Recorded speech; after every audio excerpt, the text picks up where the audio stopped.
Y bueno, y tienes la palabra, ¿ya? Menos Adelante. mal, menos mal que te acordaste. Si querés, lo que podemos hacer es que saludes de nuevo, Jaime, porque me olvidé totalmente de la No, no hace grabación. falta. No, no, arranque usted nomás, no se preocupe. Bueno, bueno, buenas tardes a todos, a todas y a todes, como siempre. Gracias por acompañarnos. Gracias, Jaime, por tus elogios. Nada, yo disfruto mucho también de estos encuentros porque aprendemos entre todos y eso es me parece que en ese diálogo es donde nos van dando vuelta estas ideas, como decías vos, y empezamos a pensar en otros rumbos, en otras investigaciones. Me parece que eso es que Kush nos une y nos da lugar a buscar, así como buceando en sus categorías de pensamiento que me parece que son tan radicales como interesantes, como significativas, bueno, para entablar nuestro diálogo, ¿no? Nuestro diálogo sobre lo que nos sucede en nuestra América. No, no en solitario, sino obviamente articulándolo con todo lo otro que somos, ¿no? De nada nos serviría tirar al niño con el agua de la bañera, como decía Rorty, creo que era, ¿no? Lo que nos sirve es tratar de articular todos esos conocimientos que nos fueron haciendo pensar, ¿no? Y desde ese lugar me parece genial. Bueno, digo, un poco como decía Jaime, este es un seminario organizado en conjunto por la red, mejor dicho, por la Cátedra Internacional de Interculturalidad y Pensamiento Crítico, el CIEL de la Universidad de La Serena, la Universidad Mesoamericana, pero también hay muchas otras universidades detrás, sobre todo porque el otro equipo, gran colaborador de este seminario es bueno, una cátedra sobre la deuda pública, instituciones y personalidades sobre la deuda pública que está trabajando mucho en torno también a editar y publicar libros y en la organización de seminarios también. Así que bueno, gracias a esas dos redes internacionales y a las universidades que de algún modo son nuestro hábitat cotidiano, ¿no? Las nuestras, las que habitamos corrientemente y el resto que nos organizan internacionalmente. Y hablando de lo internacional, en el día de hoy nos va a acompañar, nos va a deleitar, bueno, yo porque ya vi el PowerPoint de su exposición y sé que esto va a ser brillante, entonces digo, paremos las antenitas, guardemos preguntas, porque en el día de hoy nos va a acompañar Roberto Esposto, que es argentino, pero que vive en Australia. Entonces tiene una impactante lectura, sobre todo en vínculo con la literatura, que me parece bien interesante que podamos escuchar. Así que si te parece bien, Roberto, Sí. adelante. ¿Me querés pasar la habilidad Sí. de compartir Te la comparto sí. si querés, ahí voy. Bueno. Ok. Bien. ¿Se ve? Okay. Sí, se ve. No sé si salen numeradas las páginas, pero para que las puedas hacer. Yo no la puedo manejar. No sé Sí, si... yo la puedo manejar, sí, Bueno, tranquilo. ok, entonces yo te voy diciendo. O si no, te comparte Jaime y compartí vos. Me parece que va a ser No, no, lo... yo te digo página Bueno, 2 y ya. bueno, listo. Ok, bueno, bienvenidos, un saludo desde Australia. Como pueden imaginar, aquí está empezando el día de viernes, son un poquito pasadas las 8 de la mañana, así que estamos del otro lado del Pacífico, con los amigos en Chile. Bueno, entonces yo me voy a concentrar en una de las obras fundamentales de Kush, que es América Profunda, ¿no? Es una obra muy ambiciosa, tiene una ambición de ser obra total, porque lo que intenta hacer Kush aquí, a mi modo de ver, es que trata de descifrar o mapear o hacer una cartografía ontológica, por un lado de América, por un lado de la Europa occidental o de la modernidad occidental que llega a América, y de lo que nosotros somos ahora, o por lo menos en ese momento que estaba escribiendo él. Entonces él utiliza todas las herramientas que puede encontrar, y ya les voy a explicar lo que intenta hacer, en qué herramientas utiliza conceptuales, ¿no? En ese sentido, yo creo que Kusch es un verdadero filósofo, porque él desarrolla sus propias categorías conceptuales. Y aquí hay una gran diferencia de marcar, ¿no? Porque, por ejemplo, en Argentina, viéndolo desde aquí, hay muchos intelectuales que difunden la filosofía, ¿no? Por ejemplo, en el canal Encuentro hay muchos programas de filosofía que son excelentes, y la gente que lo hace digamos, hay que quitarle sombrero el trabajo de divulgación que hacen de filosofía. Pero otra cosa, que un tipo como Kusch, que desarrolla una visión de mundo original, ¿no? Entonces esto es lo que hace Kusch, a mí me parece, a partir de esta obra, ¿no? Si podés pasar a la página 2. Entonces,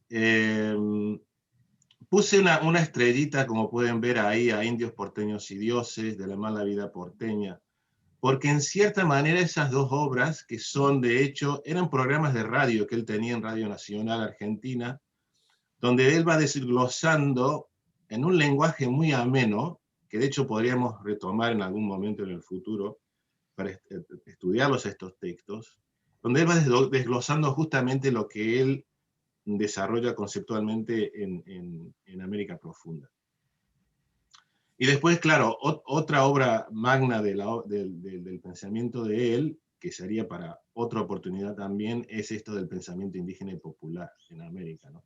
Que primero aparece creo que aparece en México como el pensamiento indígena, y luego, más tarde, a partir del 71, lo publica como indígena y popular, ¿no? En fin, después está la otra obra, que es La negación del pensamiento popular, que las dos están relacionadas, ¿no? En fin, es un mundo, ¿no? Lo de Kusch, ¿no? Entonces, pero bueno, aquí en América Profunda es donde él empieza verdaderamente a desarrollar, y yo creo que lo que hace él son conceptos que desarrolla como para tirarnos, y en la manera muy heideggeriana, ¿no? De tirarnos líneas de caminos de pensamiento que nosotros tenemos que retomar y seguir y desarrollar también, ¿no? Ok, si puedes seguir a la próxima página. Dame un segundito, por favor. Sí. No me estaría funcionando, a ver acá. Ahí sí. Ahí vamos. Bueno, entonces, para situar la obra en su momento, aquí es interesante ver que América Profunda aparece un año después de que Frantz Fanon haya publicado en francés Los Condenados de la Tierra, ¿no? Dos obras muy de la tradición del pensamiento decolonial, ¿no? Porque en ese momento hay un gran giro decolonial, ¿no? Especialmente, bueno, obviamente en América, después de la Revolución Cubana, pero también en África y Asia, ¿no? Entonces hay que también pensar que es una obra fundamental que por alguna razón como que se olvidó, y obviamente siempre ha habido como vamos a ver en su prólogo, esta relación un poco, o matrimonio un poco difícil que Kusch ha tenido con la academia en Argentina, ¿no? En fin, y especialmente con la izquierda, ¿no? Porque aquí también está esa otra dimensión ideológica del momento, ¿no? En fin. Y creo que todavía sigue hasta cierto punto. Entonces América Profunda emergió a mediados del siglo pasado, ¿no? Especialmente en un momento cuando Argentina ya está dejando atrás, o está en un momento donde se empieza un poco a desplomar ese diseño de desarrollo anglo-francés del positivismo que viene del siglo pasado, ¿no? Del siglo XIX estamos hablando en este caso. Y en el contexto, claro, como dije, de los 60, los movimientos hasta en Estados Unidos, ¿no? De civil rights, de derechos de ciudadanos de los afroamericanos. Entonces es un momento de gran ebullición y muy creativo, ¿no? Pensemos que aquí también está, en el ámbito de la literatura, comienza el gran boom de la literatura latinoamericana, ¿no? Entonces está todo esto dentro de una gran efervescencia creativa, artística, de literatura y también de pensamiento, ¿no? ¿Okay? Que no sé si se ha vuelto a ocurrir otra vez. ¿Podrías pasar a la próxima página?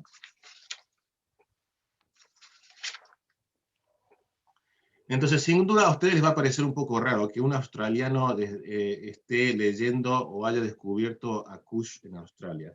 Entonces, que aparentemente no debería tener ningún sentido leer a Kush en Australia, pero yo creo que, y un poco mi lectura es esa, ¿no?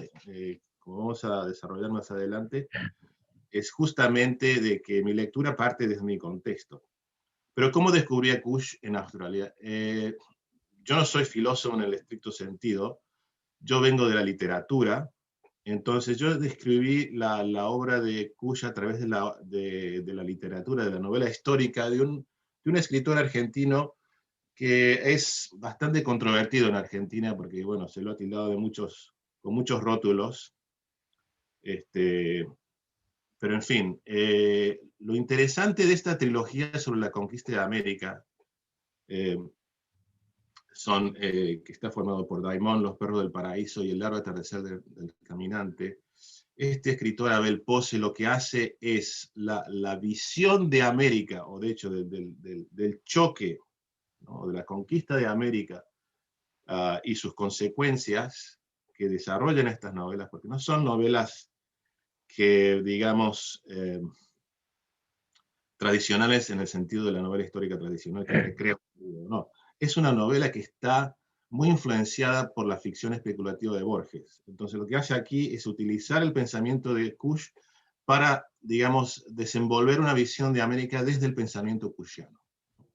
Entonces la prominencia de los conceptos, ¿no? De ser y estar están muy presentes como fondo filosófico de estas novelas, ¿no? Y hay una inversión de las perspectivas. Por ejemplo, si ven, bueno, de hecho, pueden ver aquí, por ejemplo, la primera oración que abre Daimón, abre, que parece una lectura de la seducción de la barbarie, ¿no? América todo es ansia, jugo, sangre, savia, jadeo, sístole y diástole. Es crear esta imagen de vegetalidad del mundo americano, ¿no? Muy inspirado en Kush. Y después hace una inversión de la visión del descubrimiento, ¿no? De que no son los españoles, o sea, que son verdaderamente, el descubrimiento parte desde América, que descubren verdaderamente cómo son estos europeos que llegan, o estos blanquiñosos que lo dicen, ¿no? Con su avidez de lucro y de violencia, ¿no? Así que se les recomienda esta trilogía, siguen, y además hay un lenguaje muy barroco y son también muy divertidas. Lo otro, si puedes seguir a la próxima página. Gracias. Entonces, a la hora de descubrir la obra de Kush, como le dije a Jaime, yo tuve que hacer algo de mi investigación en España y descubrí la obra de él. De hecho, no la descubrí, pero pude conseguirla porque estaba agotada completamente en los 90s y me pudieron fotocopiar en la biblioteca del Instituto de Cooperación Iberoamericana de la Complutense, y ahí pude conseguirla. Entonces, muchos años más tarde, como dice la novela de García Márquez, muchos años más tarde, me propuse escribir este libro que publiqué en el 2018, y una frase de Pose. Pose tiene un librito un poco como la introducción a la literatura universal, tanto europea como oriental, como americana, y cierra este texto con un comentario sobre el pensamiento latinoamericano, y dice lo siguiente sobre Kush. Y esto fue una de las chispas que me dijeron, acá hay algo que hay que esta es una línea que nos tira este autor para seguir, ¿no? Entonces, los pensadores argentinos están todavía como inhibidos por la manía académica y los prestigios europeos. No han creado un lenguaje independiente como los poetas y novelistas. Y esto es lo que hace Kusch, justamente. Él inventa su propio lenguaje, ¿no? Se podría afirmar que América Profunda de Kusch es un libro fundamental. La importancia de Kusch fue la de haber pensado abriéndose hacia la realidad de América como totalidad que requiere una síntesis. Frente a los pueblos del ser y del hacer, integramos o aportamos nuestra dimensión del estar. Kusch escribió como atanteando, como quien abre puertas para recalificar al descalificado hombre de nuestro mundo, es decir, del mundo americano. Y aquí viene lo interesante en el aspecto del lenguaje. Fue un pensador salvaje, una especie de Roberto Arlt de la filosofía. Ambos eran hijos de pobres inmigrantes alemanes. Para los que no saben, Roberto Arlt era un escritor muy porteño de los años 30, murió en el 40, ¿no? Que escribe sobre el bajo fondo de Buenos Aires, ¿no? De esa época. Y afirma, Kusch se formó un idioma con palabras y categorías del pensamiento indígena, con el lunfardo de Buenos Aires y con sus lecturas de Heidegger. Y reza al final, significa el nacimiento de un pensar autónomo en Argentina. Y yo diría que justamente es un pensar autónomo desde América, ¿no? Y ahí este tipo pudo captar eso, se dio cuenta. Justamente también fue alguien que pasó casi toda su vida fuera del país porque era diplomático. Entonces, justamente como dijo Jaime, descubrió América fuera de América, ¿no? Es algo que parece que ser muy, muy típico de nosotros. Próxima página, Mónica, por favor.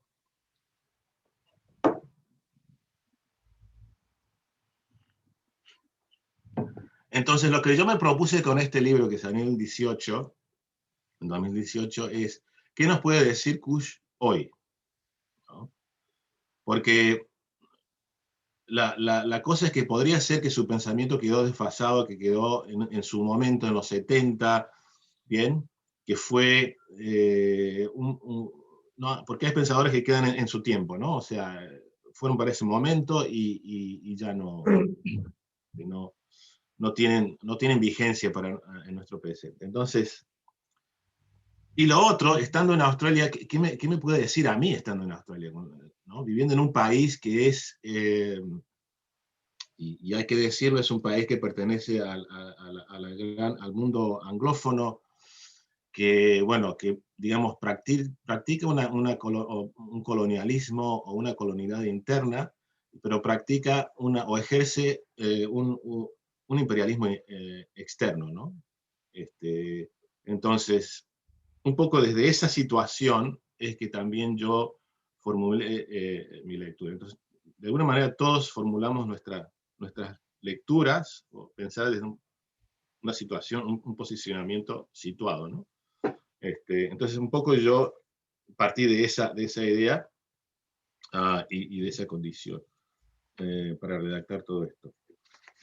Siguiente, por favor. Bien. Este es el índice que aparece en la versión original del 62, que en la edición que se hizo en Fundación Ross no aparece. Entonces, eso es un índice mucho más detallado y bueno, y nos da una idea de lo que se propone hacer Kusch aquí, ¿no? Es decir, desarrollar un tipo de ontología de América y descifrar lo que intenta hacer también con una ontología de América, que son todas cosas que él va a ir desarrollando en sus obras posteriores, ¿no? Siguiente, por favor. Entonces, yo creo que lo que él llama el exordio, el prólogo al libro, ya aquí vamos viendo que Kusch nos está proponiendo algo completamente nuevo, ¿no? Y que sería para la academia del momento, y yo diría hasta para la academia de cualquier momento, algo difícil de asumir, ¿no? Entonces dice lo siguiente: numerosos viajes al altiplano y la investigación sobre religión precolombina, limitada a las zonas quichua y amará, me dieron la pauta de que había hallado probablemente las categorías de un pensar americano. Claro, un lector puede decir, bueno, pero ¿por qué no fue a la Amazonía? ¿O por qué no fue al sur de Chile o al sur de Argentina a estar con los araucanos? Yo creo, para descubrir esa visión. Es un comentario quizás, no sé, válido, pero yo creo que aquí él se quiere ir a lo más lejos de Buenos Aires para encontrar otra humanidad, ¿no?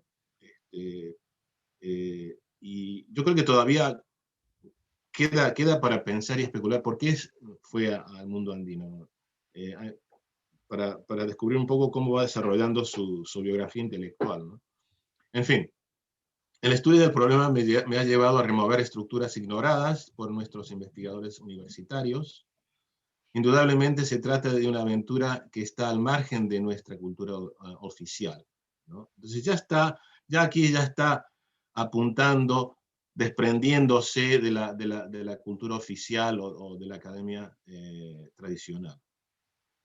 El pensamiento como pura intuición implica aquí en Sudamérica una libertad que no estamos dispuestos a asumir. Entonces aquí ya abre un desprendimiento, diría, hasta de colonial en el pensamiento. Está plantando esa semilla. Cuidamos excesivamente la pulcritud de nuestro atuendo universitario y nos da vergüenza llevar a cabo una actividad que requiere forzosamente una verdad interior y una constante confesión. Y esta es la clave, yo creo, en Kush, ¿no? Porque el tipo, a medida que va viajando hacia la Puna, se va cuestionando su propia formación, ¿no? Esto que ya asumimos como parte diaria de nuestro modo de ser, de nuestro modo de pensar, etc., ¿no? Entonces, el viaje exterior, el viaje, digamos, de hacer el trabajo de campo también es un viaje interior, ¿no?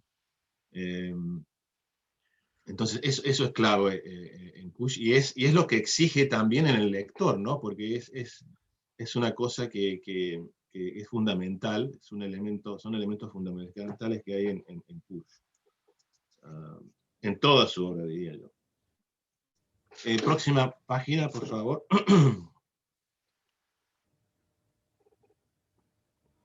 Entonces, la intuición que bosquejo, aquí dice Kush, oscila entre dos polos, ¿no?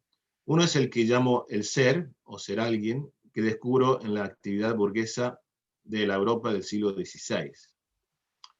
Entonces, aquí es muy interesante cómo él, y especialmente en esos programas que él va a dar en Radio Nacional, va a desarrollar mucho más estos conceptos, especialmente del ser alguien, y cómo eso se plasma en nuestra vida diaria, ¿no? Y son conceptos que utilizamos diariamente, ya voy a hablar de eso. Y lo sitúa justamente en el siglo XVI, ¿no? Y el otro, el estar, que es el siglo XVI, que es el gran comienzo de la expansión europea occidental alrededor del mundo, y que justamente pensadores de la colonialidad como Dussel, Mignolo, Aníbal Quijano, han situado justamente el comienzo de la modernidad occidental, no tanto en la revolución industrial del fines del siglo XVIII, sino más bien a principios de 1500. Entonces, el otro polo, el estar o estar aquí, que considero como una modalidad profunda de la cultura precolombina, ¿no? Ambas son raíces profundas de nuestra mente mestiza, y que se da en la cultura, en la política, en la sociedad, en el psique de nuestro ámbito. Entonces, de esa mentalidad mestiza de que aquí menciona, él va a desarrollar ese tema o esa categoría con el estar siendo, mucho más tarde en Geocultura del Hombre Americano, en pensamiento indígena y popular, especialmente en el pensamiento indígena popular. Próxima página. Entonces planta las semillas de un desprendimiento epistémico decolonial, ¿no? Entonces, América Profunda es, diría yo, es un sistema solar, son varios sistemas solares de conceptos fundamentales que comparte con el lector, ¿no? Porque los dos polos fundamentales son estar, bien, estar aquí o mero estar, y luego los va desglosando, bien, con este concepto de economía del amparo, que corresponde a esta idea de la idea divina, o la idea de Dios, o la idea de la naturaleza, y también con esta idea de seminalidad y fruto que desarrolla más adelante, que lo desarrolla más sistemáticamente en pensamiento indígena y popular, ¿no? Y también, y bueno, yo me voy a concentrar en el otro polo de esta paradigma que desarrolla Kush, bien, del ser y ser alguien, ¿no? Porque él lo que intenta hacer aquí con estos conceptos es retratar o definir cuál es la ontología de Occidente a partir de 1500, ¿no? Que se expande por todo el mundo. Entonces, y desglosa con los conceptos, ¿no? Entonces, ser y ser alguien es también un sistema solar de conceptos, bien, donde los otros satélites, si queremos, son los mercaderes, con la idea del hombre, la ciudad, el patio de los objetos, objetos y utensilios. Y va a haber otros que también desarrolla también en este libro, especialmente en la introducción, el hedor y la pulcritud, su propia concepción de la historia, de la gran historia y de la pequeña historia, y el concepto de fagocitación. Así que, como pueden ver, es un libro muy ambicioso, es muy denso, tiene muchas capas y muchos elementos que habría que dedicarle todo un curso para poder desglosarlo, ¿no? Estudiarlo. Siguiente, por favor. Entonces, el mero estar, para los que quizás no hayan leído el texto, lo define más o menos de esta manera: el mero estar encierra todo lo que el quichua había logrado como cultura. Supone un estar yecto en medio de elementos cósmicos, ¿no? Entonces, aquí es como en el mundo americano, los pueblos americanos se sitúan o, digamos, enfrentan su situación ante un cosmos que siempre está, digamos, en cierta manera, o puede poner en peligro la vida, ¿no? Entonces, por eso engendra una cultura estática y una economía de amparo, es decir, de cuidado, para cuidar la vida humana, la parcela, bien, pero también el entorno para que se pueda gestionar esa economía del amparo, ¿no? Luego también, justamente, ya más adelante, lo va a contrastar con la cultura del desamparo del mundo del ser alguien, ¿no? Era un estatismo que abarcaba todos los aspectos de la cultura quichua, como si toda ella respondiera a un canon uniforme, que giraba en torno al estar, en el sentido de un estar aquí, aferrado a la parcela cultivada, a la comunidad y las fuerzas hostiles de la naturaleza. O sea, es como el hombre americano, según Kush, se interpela con la naturaleza, reacciona o convive con la naturaleza, ¿no? La organización de la Ayu o comunidad es la idea central, de esta organización. Entonces, el Ayu es la comunidad que está sostenida por una economía de amparo, bien, que es muy distinta a la nuestra, ¿no? Donde la nuestra, en el mundo capitalista, por ejemplo, es una economía del desamparo, ¿no? Siguiente, por favor.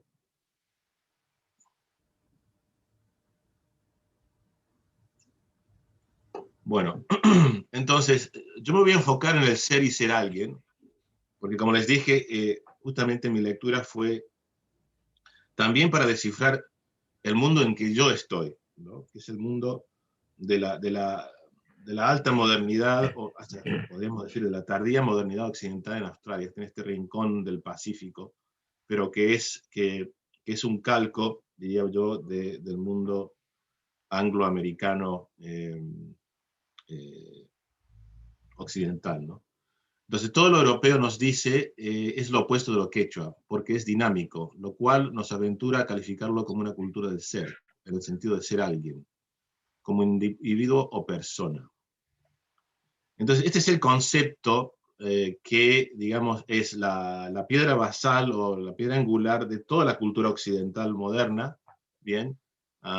Que Kusch va a ir descifrando, desglosando en este libro, y del que yo creo que nos pide que hagamos conexiones cuando lo leemos hoy al mundo en que estamos hoy, ¿no? Entonces por eso la lectura que hacemos hoy yo creo que va a estar determinada por esa situación. La cultura occidental es la del sujeto que afecta al mundo y lo modifica, y es la enajenación a través de la acción.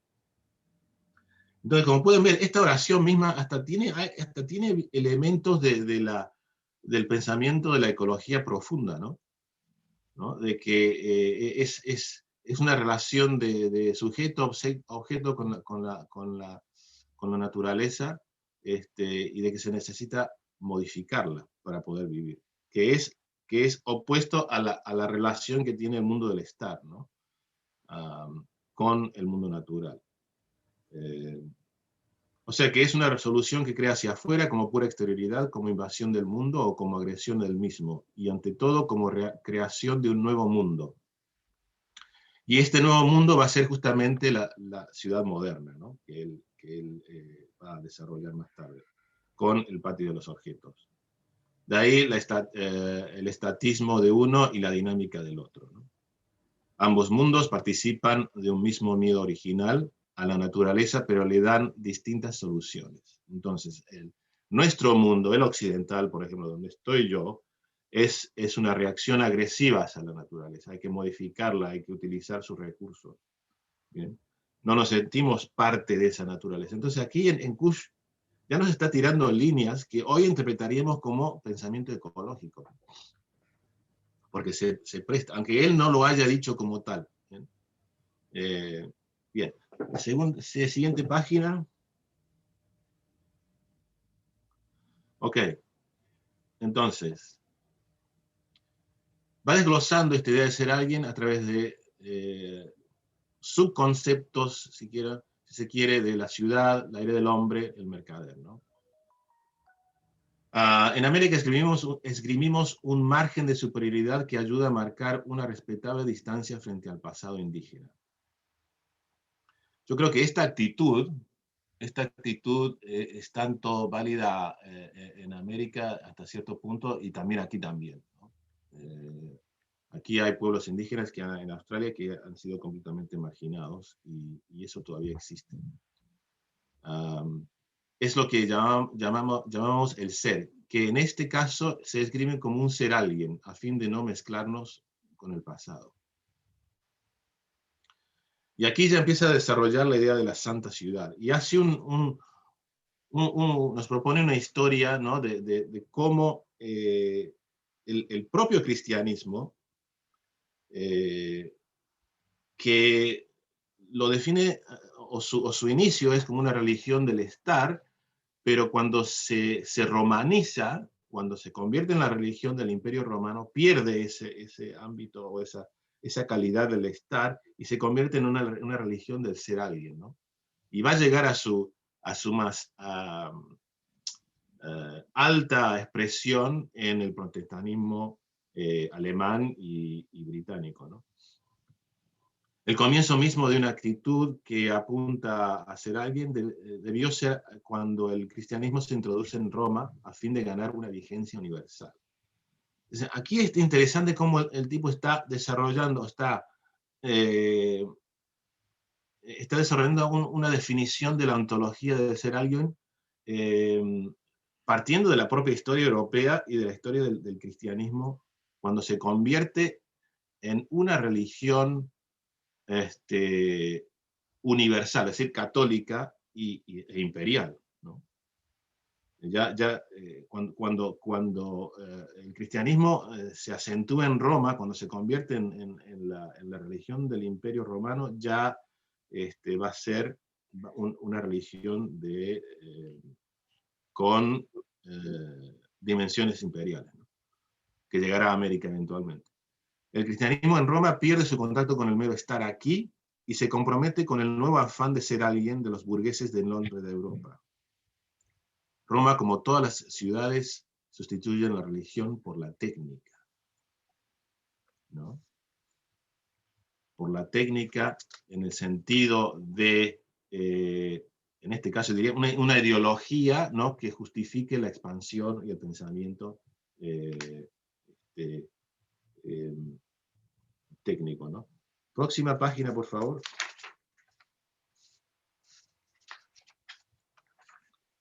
Ok.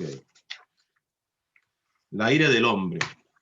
Entonces, la ira del hombre es la que sustituye a la ira de Dios, ¿no? Entonces, y aquí son conceptos que él desarrolla, ¿no? Donde ya a comienzos de la era moderna, en el siglo XVI, ¿no? El hombre europeo va dejando la centralidad de su cosmovisión del universo en Dios y va desarrollando una concepción del mundo, del universo o del cosmos centrada en él mismo, ¿no? En lo que se puede llamar el antropocentrismo, ¿no? Entonces sustituye la ira de Dios por la ira del hombre, ¿no? Y esa ira se va a encarnar justamente en la del mercader, ¿no? Que hoy podríamos decir es el empresario, ¿no? El gran empresario, ¿no? O sea, es decir, las élites billonarias que hay, ¿no? Hoy en día, el 1%, ¿no? En la tardía modernidad. La ciudad es un ámbito de seguridad material, ¿bien?, donde los técnicos reemplazan paulatinamente a los sacerdotes. Pero recién en Occidente adquiere la ciudad la otra dimensión del recinto amurallado, como polis, como ámbito cerrado en el que se refugia el hombre para poner en vigencia su pura humanidad, ¿no? Y aquí pura humanidad yo lo leo como el antropocentrismo, ¿no? O sea que toda actividad tiene que estar conducida a esa intensa lucha con el mundo natural y esa manipulación del mundo natural, ¿no?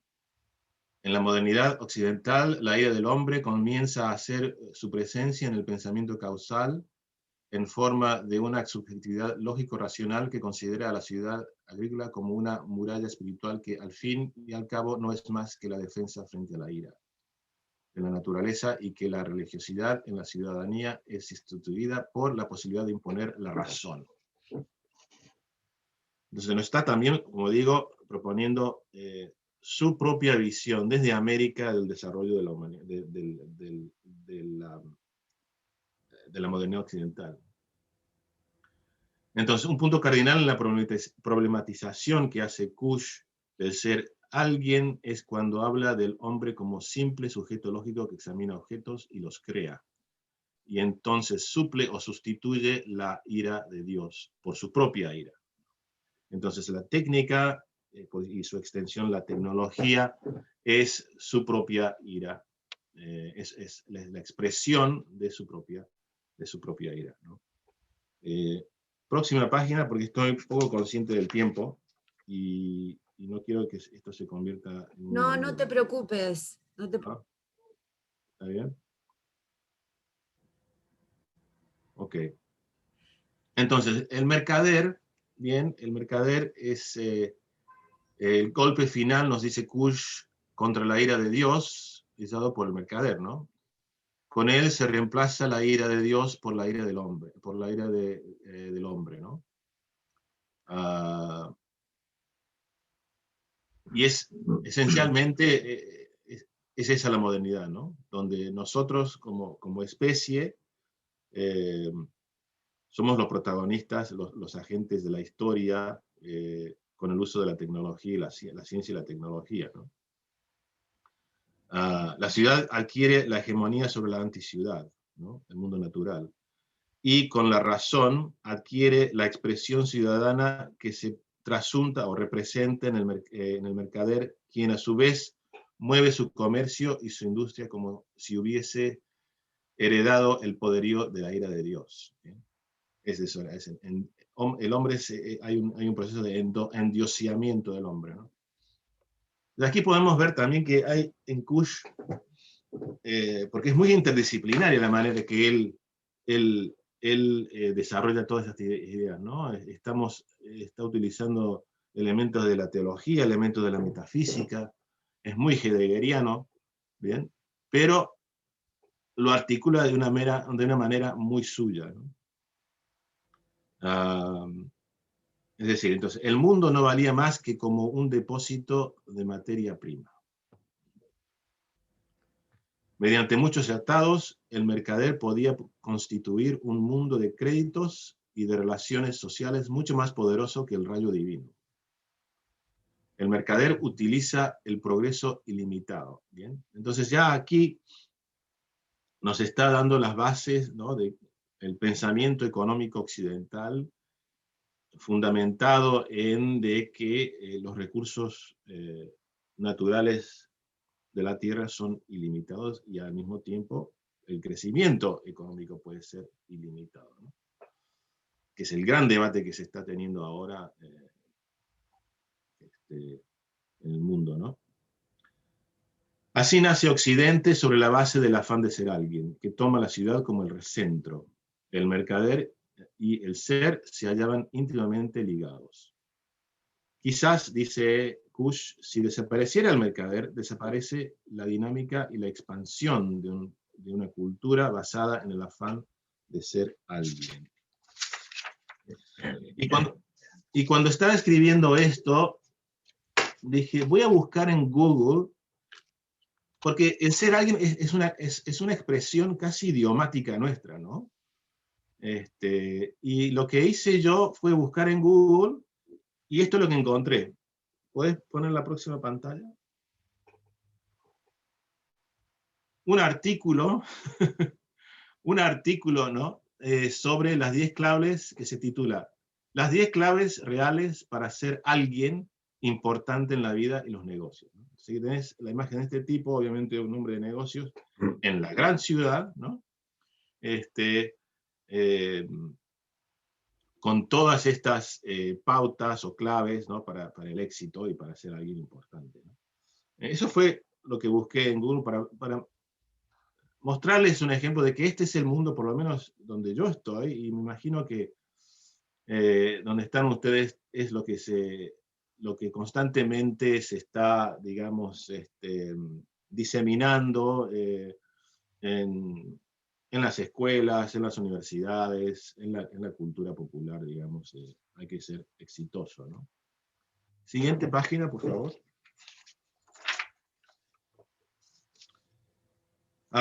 Bien, entonces, el otro concepto integrado a la idea de ser o ser alguien es el patio de los objetos, ¿no? Y el ejemplo más importante de esto es de la ciudad, ¿no? Está incorporado, ¿no?, es decir, que la ciudad es el patio de los objetos.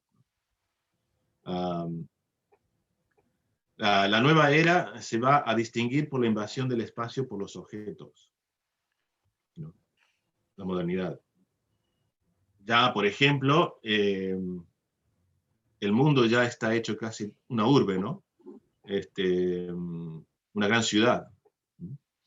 El espacio vacío tenía una finalidad y era la de crear un espacio libre para los objetos, gobernados por la inteligencia. Y estos no eran solo reales, sino también ideales. Entonces, también ideas abstractas llenan ese espacio, ¿no? Las formas económicas nuevas, el librecambismo, o ideas políticas como la democracia o la contractual, respondían al mismo fin, porque jugaban a la creación de una segunda naturaleza. Entonces, la ciudad en Kush, la definición de la ciudad en Kush es la creación creada por el hombre como otra naturaleza, que sustituye a la naturaleza del mundo vegetal y el mundo vegetal, ¿no? Y animal, ¿no? En América Profunda, Kush intuye que el proceso que ha llevado al hombre occidental a centrar su existencia sentimental en torno a las cosas, ¿bien? Entonces, también hay lo que descifra aquí Kush es que nosotros tenemos como cultura occidental un gran apego a las cosas, a los objetos, ¿bien? A los utensilios, ¿bien?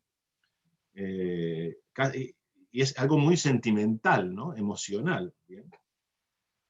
Le damos mucha importancia, como si fuera algo que nos va a dar un sentido en la vida, que si compramos el último modelo del iPhone, nos va a cambiar todo, ¿no? Nos va a hacer mucho más felices.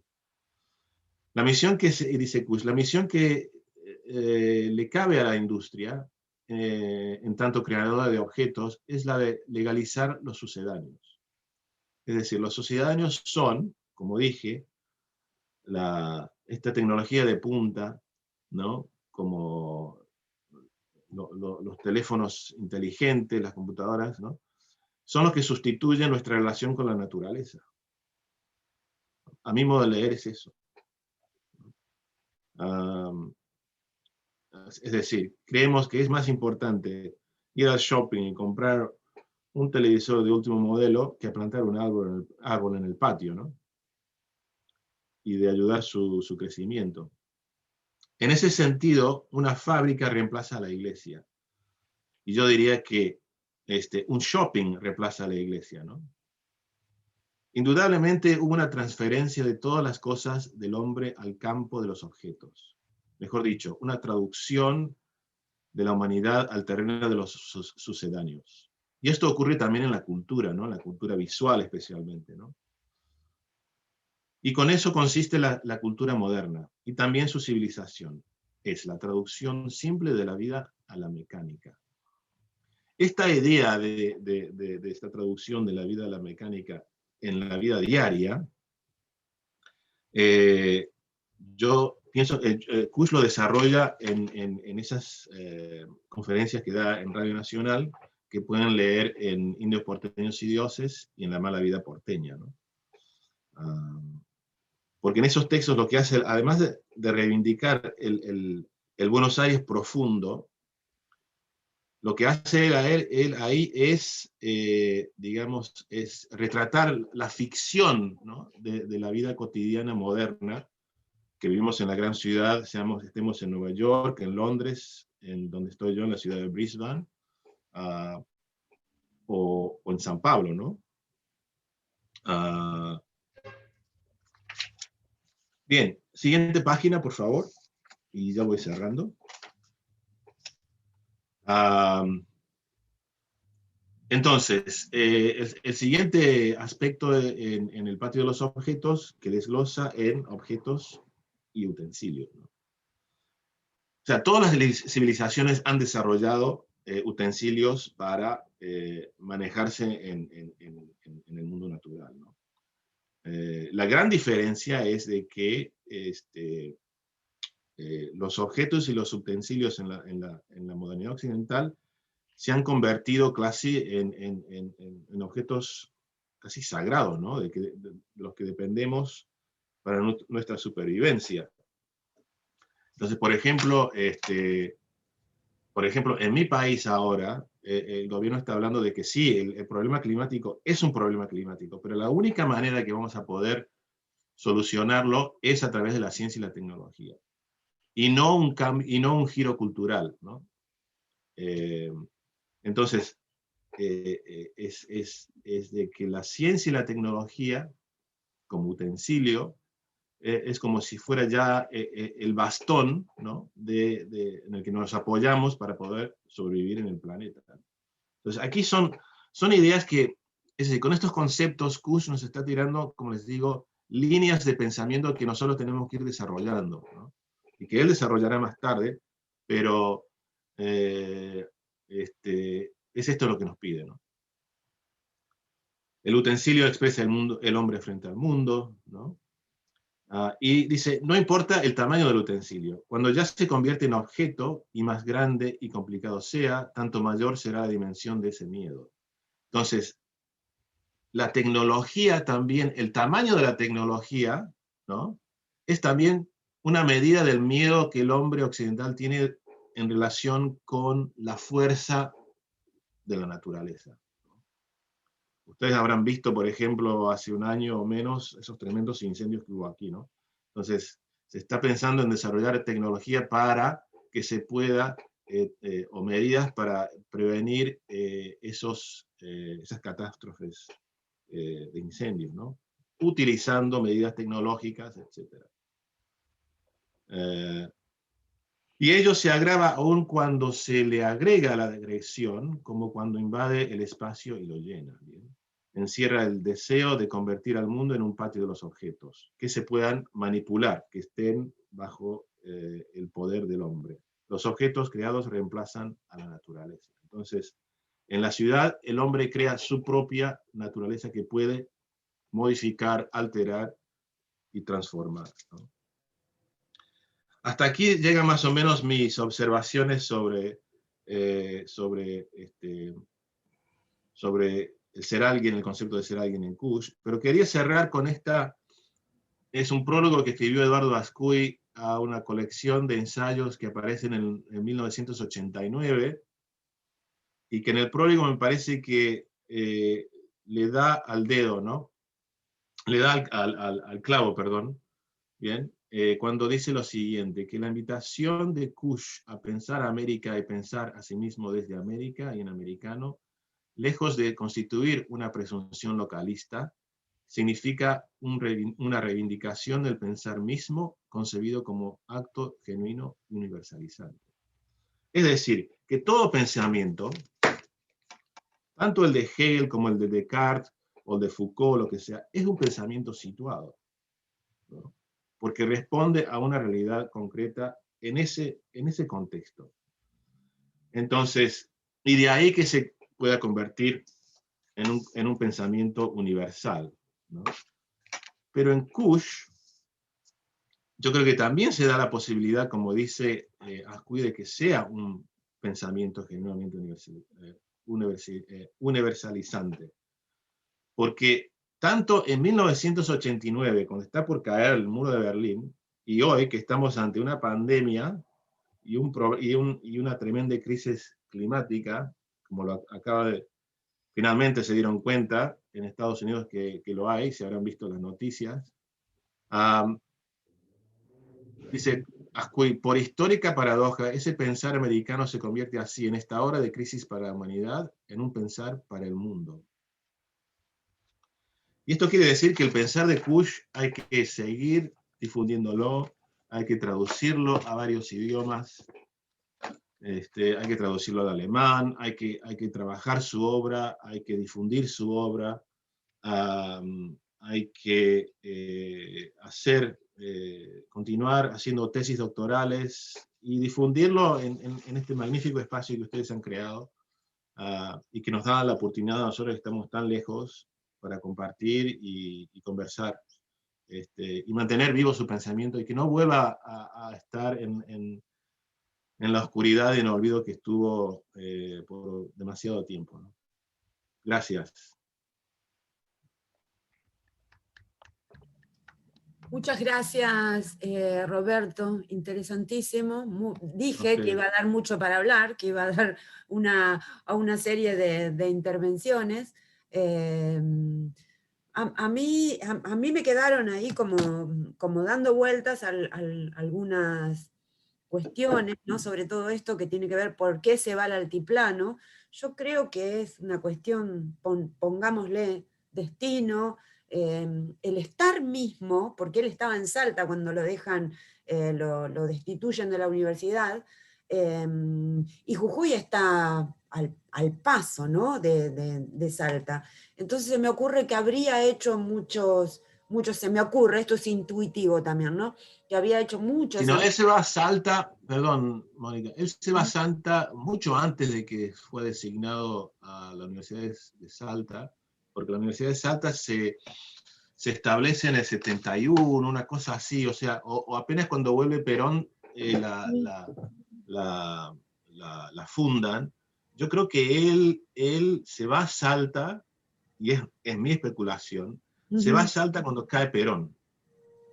Cuando cae Perón del 55, si vos más o menos vas trazando un poco la pública, porque él publica América Profunda prácticamente 10 años después de la seducción de la barbarie. ¿No? Entonces él lo que tiene que haber hecho es haberse ido a la puna más o menos mediados de los 50, por las descripciones que da de que el tren que va de Buenos Aires a ¿cómo se llama? Bolivia. Claro, a Bolivia, pero a La Quiaca, ¿no? Que lleva días, ¿no? Y que en ese momento estaba, ¿no? Existía. Yo creo que tiene que haber, claro, tiene que haber ido en los 50, después de la caída de Perón, porque este libro sale en el 62 y dice de haber hecho varios trabajos de campo, ¿no? Es una posible especulación. Pero yo tengo la sensación de que esos trabajos de campo, de algún modo, son el complemento de América Profunda. Porque, sí, también, porque él sigue yendo. Porque en Geocultura del Hombre Americano es donde va, de algún modo, brindando el fundamento de esta intuición que tiene en América Profunda. Que en América Profunda está, bueno, los dioses, habla de la ira de los dioses, habla de los 5 signos de Viracocha, digo, pero no habla de un trabajo de campo. El trabajo de campo es posterior, ¿no? Entonces, la geocultura completa esa información que le permite fundamentar esa intuición que tiene en América Profunda. Pero son mis interpretaciones. Digo, qué lástima. Yo creo que sí, su obra empieza a tener hay un giro en su lenguaje también en Geocultura. A partir de Geocultura y los 2 últimos artículos que publica, se hace más filosófica el lenguaje que utiliza, se hace más denso, ¿no? Y quizás menos literario. Pero bueno, son intuiciones también nuestras, ¿no? Obviamente, ¿no? Obviamente. Por eso de ahí esto de que, yo digo, todo lo que habla de la cultura del amparo y de la cultura quichua y aymara está muy detallado en los trabajos de campo que menciona en Geocultura del Hombre Americano, ¿no? Entonces desde ahí, cuando habla, cuando fundamenta, no cuando habla, cuando fundamenta esa economía del amparo, es cuando habla de los grupos de artesanos que trabajan con una economía distinta, ¿no? En las zonas del altiplano, ¿no? Él va a esos mercados, dialoga con la gente, comprende que es como que no hay dinero, como en el mundo, en el patio de los objetos, sino que hay trueque, ¿no? Entonces, uno que crea su propia mercancía para trocar, ¿no? Para intercambiar. Entonces es una economía de amparo del conjunto, de la comunidad, que de algún modo se protege tanto de la producción de lo que va a consumir y después lo va a intercambiar con otro, ¿no? Me parece que ahí, entonces en Geocultura, fundamenta en ese mercado comunitario, fundamenta esto de la economía del amparo, ¿no? Pero bueno, son también intuiciones y hay un montón de gente que debe estar pidiendo la palabra. Sí, los dejamos, por favor. Jaime, ¿querías decir algo? Sí, pero me gustaría primero escuchar si alguien más tiene interés en hacer alguna consulta, algún comentario. ¿Ah? Yo me voy a... Yo puedo solamente, discúlpeme Jaime, yo tengo discúlpeme, yo no sé si el tema del diagrama de Pachacuti, si alguien tuviera alguna idea, porque estarían ahí las claves del pensamiento profundo de América. Pareciera que tiene mucho que ver inclusive con la chacana, que se encuentra a lo largo de todo el continente americano. Es como si Kush pudiese haber realizado su trabajo en cualquier otro lugar donde estuvieran estos pueblos originarios, con todo su pensamiento seminal. Entonces, yo lo que a mí me resulta muy difícil es hablar sobre el diagrama. Parece que el diagrama escondiera muchas cosas que tenemos que descubrir. No sé si estoy equivocada, si alguien ya lo estudió. Bueno, Eso, sintéticamente, gracias. si me permiten, sintéticamente a mí me gustaría, porque es la parte que más me gusta de América Profunda, ¿no? La parte en la que habla de los 5 signos de Viracocha, y lo hace analizando ese diagrama dejado por el indio Santa Cruz de Pachacuti, ¿no? Entonces, en ese diagrama, de algún modo, él va interpretando esos 5 signos de Viracocha, que son como unas especies de dialécticas múltiples o anadialécticas, si querés, que van de algún modo concatenando esas dialécticas que se transforman en otras, ¿no? Digo, la ira de los dioses, que se inicia con esta figura de Viracocha, ¿no? Pero que de algún modo Viracocha no tiene sexo, ¿no? Viracocha es hombre y mujer, dice. Entonces ahí me parece que es muy importante plantarse, ¿no? Viracocha es hombre y mujer. Entonces de algún modo tiene ahí como un modo de un pensar, si se quiere, aunque él no lo mencione en esos términos feministas, ¿no? Que hacen a un pensar originario que no tiene un sentido patriarcal como sí lo tiene el pensamiento occidental, ¿no?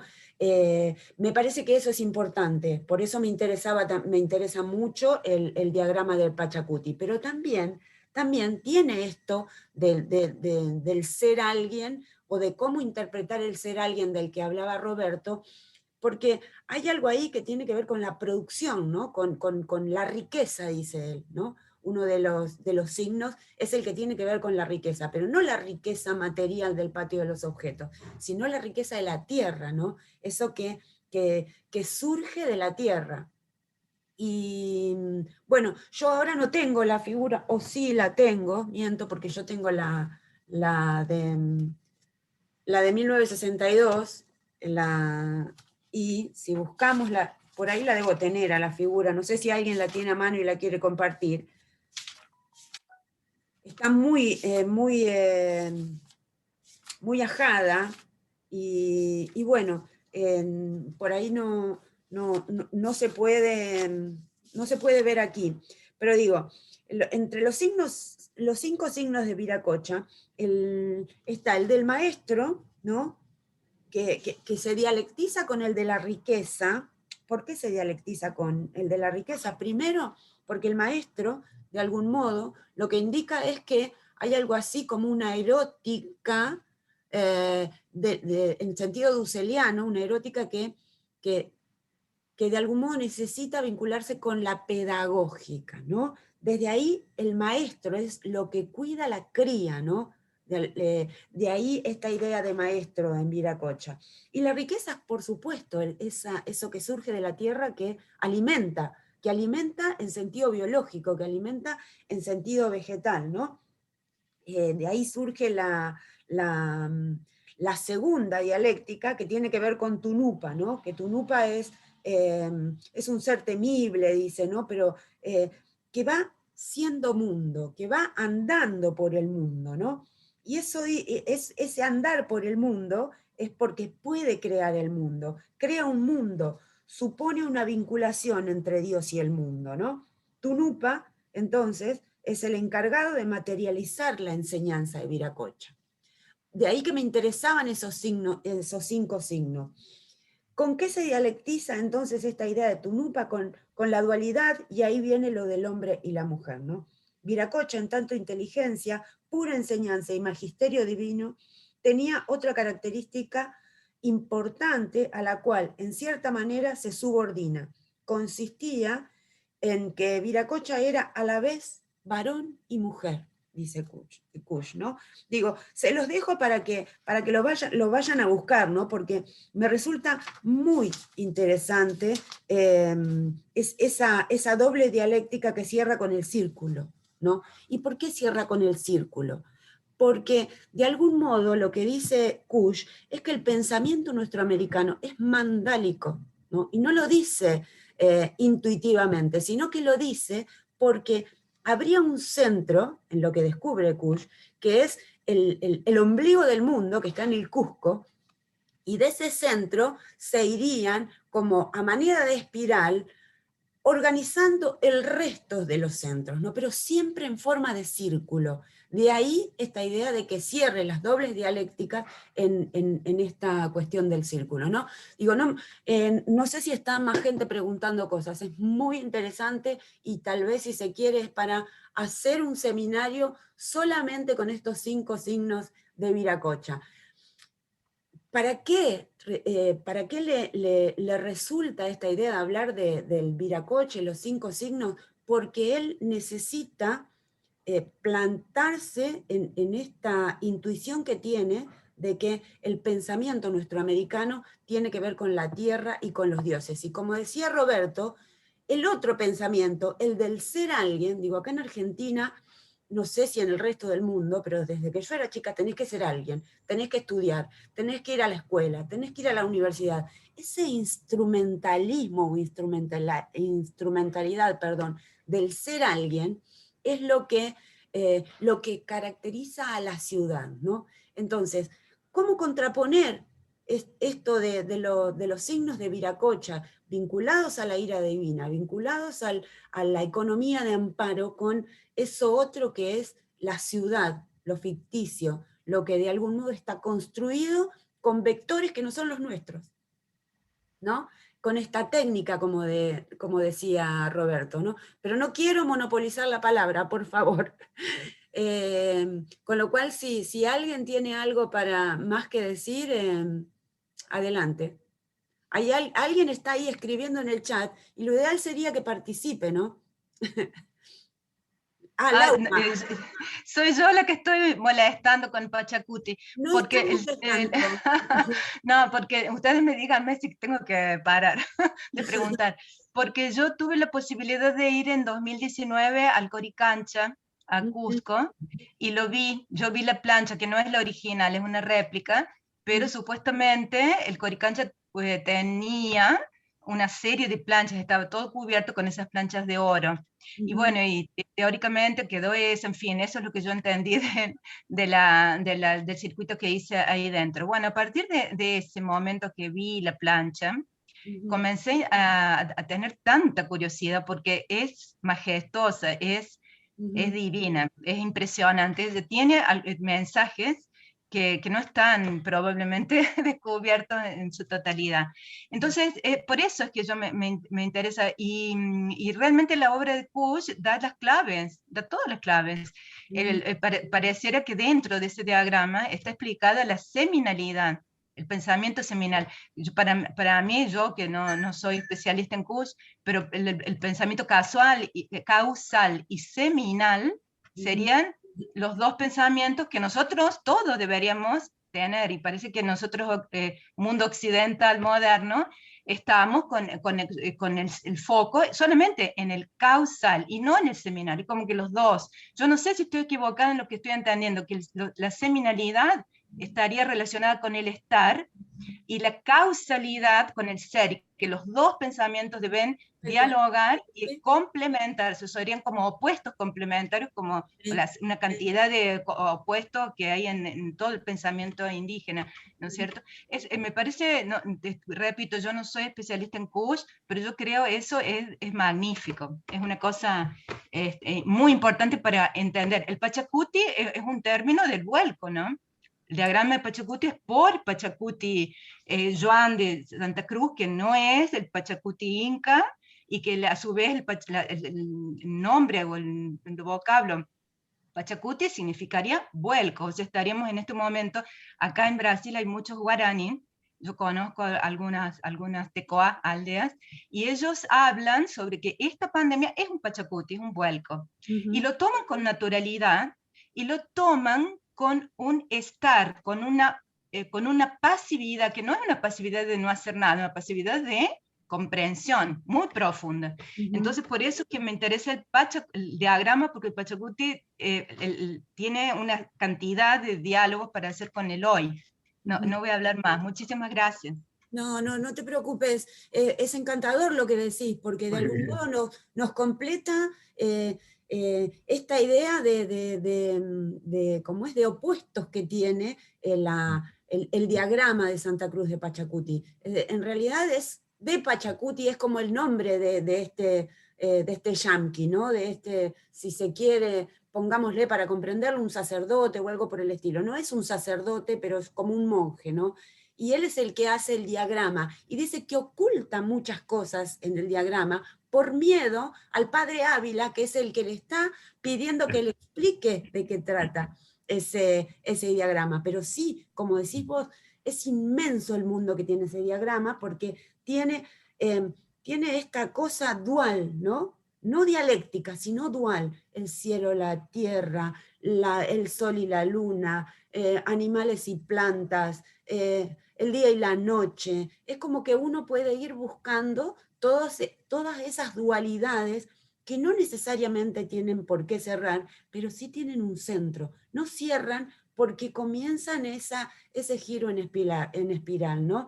Así que es muy interesante lo que decís, Lauma. Gracias. Puse Lauma, no sé por qué, porque soy Laura. Laura, bueno. Sí. No, puse mal. Muy bien. Se ofrece la palabra, que más que compartir alguna de sus inquietudes. Mientras tanto, voy a hacerle una pregunta a Roberto. Roberto, mira, yo tengo dos... Se me dividen los temas. Por una parte está el estar nomás, o el estar aquí, que es propio de nuestros pueblos ancestrales, ¿verdad?, originarios, en donde la vida contemplativa es una vida de arraigo y de comunidad. Y el estar nuestro, que es un estar extraño, sobre el cual, ¿verdad?, no nos atrevemos a confesar mucho, ¿verdad?, que en el fondo de nuestro ser alguien también hay un estarse, ¿no?, o un dejarse estar, que con todo un sentido negativo. Ahora no quería referirme tanto a eso, sino que quería referirme a cómo ves tú, por ejemplo, la América profunda y la Australia profunda, por ejemplo. Yo entiendo que hay comunidades también aborígenes, hay pueblos ancestrales que deben tener un mundo inmensamente rico de significados, ¿verdad? Y en donde descubrimos un poco lo central del ser humano, digamos. Kush piensa que esto del estar tiene que ver con Oriente, tiene que ver con culturas contemplativas, tiene que ver con culturas sentadas, dice él en algún momento, ¿no? Sí. En el fondo, caminar hacia América o caminar hacia Australia, digo yo, es buscar un sentido de lo humano, ¿ya?, que está más allá de nuestra civilización, o más acá de nuestra civilización, ¿no?, pero que en donde lo humano parece ser que adquiere un sentido peculiar y un sentido enaltecedor. No importa el lugar en que se esté, siempre uno puede caminar en ese sentido, ¿verdad?, hacia una dirección de profundidad. Pienso, ¿no? Yo no soy un experto en las culturas indígenas de acá, pero yo creo que comparten ciertas cosas, ¿no? Eso del estar como una actitud contemplativa hacia el mundo, yo creo que los comparten a eso, ¿no? También la idea de que no, es decir, que el concepto de naturaleza es un concepto occidental que ellos no tienen, que igual que nuestros pueblos originarios no lo tienen, o sea, que nosotros somos naturaleza, ¿no? No hay esa división de sujeto a objeto, y eso también, yo creo que también aquí existen sus cosmovisiones y en su modo de vida que sufrió su propio Pachacuti cuando llegaron los británicos acá.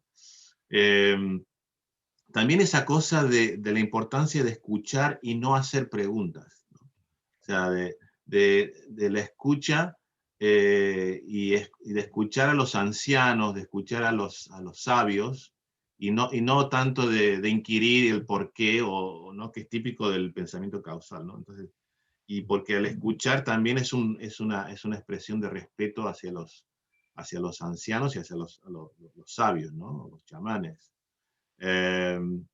Entonces, y para ellos también el tema de la tierra es fundamental, ¿no? O sea, de que ellos son partes de la tierra, no no pueden vender la tierra, no pueden comodificarla. Ellos son de esa parcela, ¿no? Ellos dicen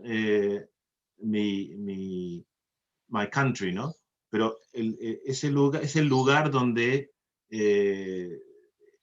digamos, merodeaban o vivían en esa zona, ¿no? Donde vivía su grupo, su clan, su tribu.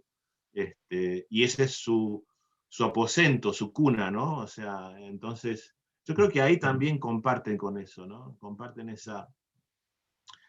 Y también, ¿no? Estuve leyendo, por ejemplo, las memorias de Carlo Levi, que se llaman Cristo si è fermato Eboli, ¿no? Cristo se paró en Eboli, que es sobre el sur de Italia, ¿no? En la Catania, todo el sur de... También en ese momento, ahora ya no sé si existía, pero también existía ese apego a la parcela, a la tierra, ¿no? Que es la cultura campesina, que en Europa prácticamente ya, o por lo menos en Europa occidental prácticamente se perdió ya, ¿no?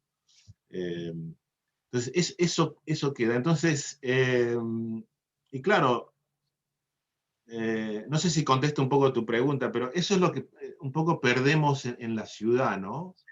Esto de vivir un poco esa ficción de que estamos en un ambiente natural como la ciudad, ¿no? Porque es un ambiente creado, ¿no? Y nos olvidamos que qué sé yo, somos hasta parientes, para decirlo así, de un árbol, ¿no? Sí. Porque es como le digo a mis estudiantes, mira, sí, pero al fin de cuentas somos polvo cósmico, ¿no? ¿No? Y ahí captan, ¿no? Porque están tan metidos en la tecnología, en la Netflix y qué sé yo, y se olvidan de esa esencialidad que no cambia, ¿viste? No, la modernidad es todo cambio y moda y lo efímero, pero esa esencialidad que también está en la Biblia, ¿no? En el Antiguo Testamento, de que somos polvo, es eso, ¿no? Y por eso lo que dice Laura, ¿no? De que como los pueblos,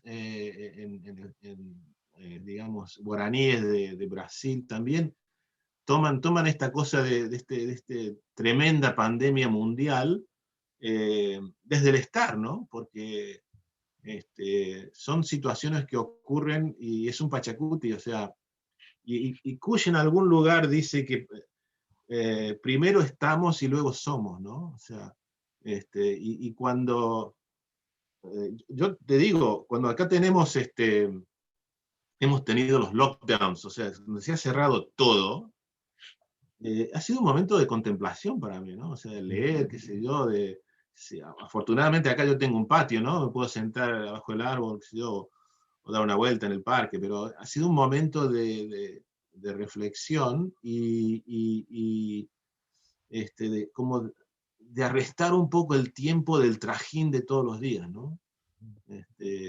Porque entramos en esa carrera y bueno, entonces también, como te decía, los pueblos indígenas también tienen esa actitud, ¿no? Yo creo que la importancia de escuchar a los viejos, a los sabios, ¿no? Que bueno, es parte de su propia educación, ¿no? Que aquí se ha descartado, por ejemplo, el tema del conocimiento de las plantas y el conocimiento de los terrenos, con respecto a los grandes incendios que hubo aquí hace un año, un poco más de un año, porque las prácticas del cuidado de la tierra aquí, antes de la llegada de los europeos, era usar el fuego, ¿no? Pero no como el fuego no estaba interpretado como un enemigo que había que aplacarlo, sino como un amigo que te ayudaba a hacer esas quemas, que son quemas para ellos culturales, pero sirven para fomentar el crecimiento. Es casi una idea seminal de la usanza del fuego, ¿no? Porque tú usas el fuego y en cierta medida ayuda a que se regenere todo el espacio natural para que se crea, bueno, la comida, lleguen los animales que se puedan utilizar para la caza, etcétera, ¿no? Y eso se perdió, ¿bien? Y ese conocimiento de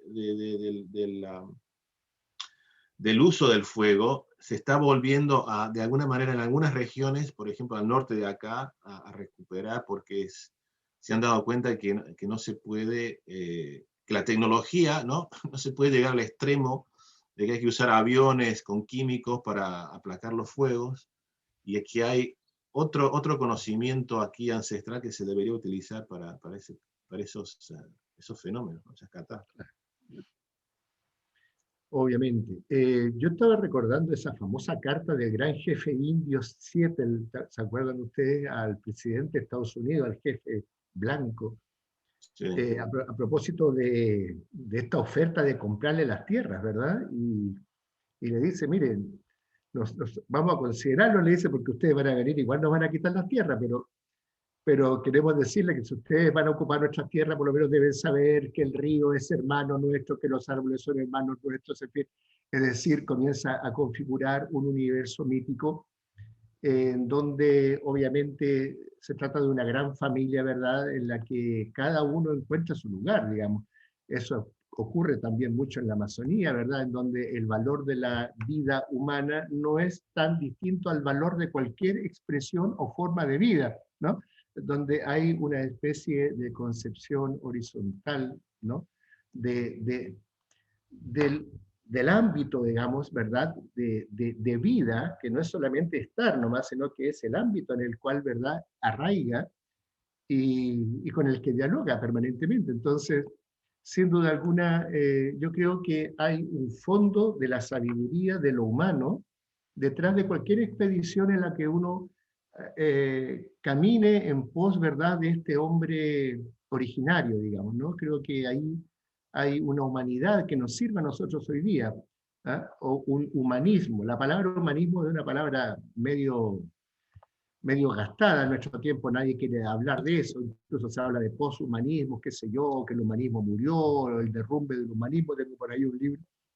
Pero yo creo que hay un humanismo detrás del pensamiento tradicional de nuestros pueblos, y hay una sabiduría también, y una sabiduría que por momentos nos seduce profundamente, pero que está siempre en colisión, ¿verdad?, con las fórmulas del mundo moderno, ¿ah? Sí.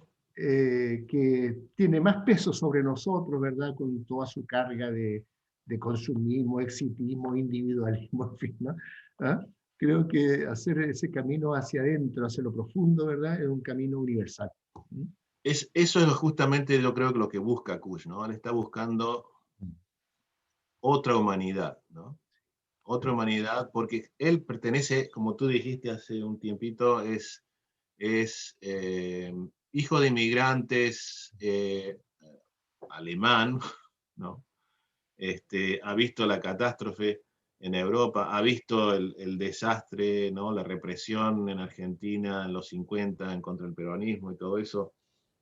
Entonces, él busca otra humanidad, y justamente, si uno piensa, ¿no?, lo que escribe, justamente lo que escribe durante el proceso en Argentina, ¿no?, antropología del mundo americano, es eso justamente, de buscar otra humanidad, de buscar otro modo de estar, y que él nos está diciendo, miren, está acá la solución, no tenemos que ir a Moscú o a Nueva York, no, está acá, ¿a dónde van? ¿No?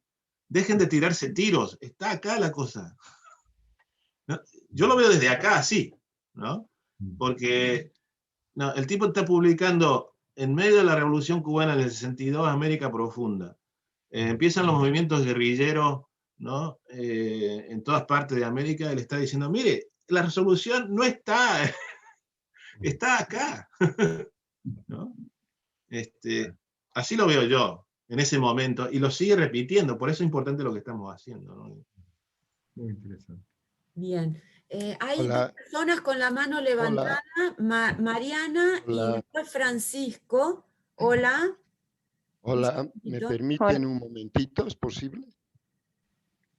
¿Quién habla? Hola, buenas noches. Soy Tupacusi Hugo Cordero. Sí, Tupacusi, dime. ¿Puedo comentar dos cositas? Bueno, llegué al curso por casualidad. porque me llamó mucho la atención de Rodolfo Kuczynski.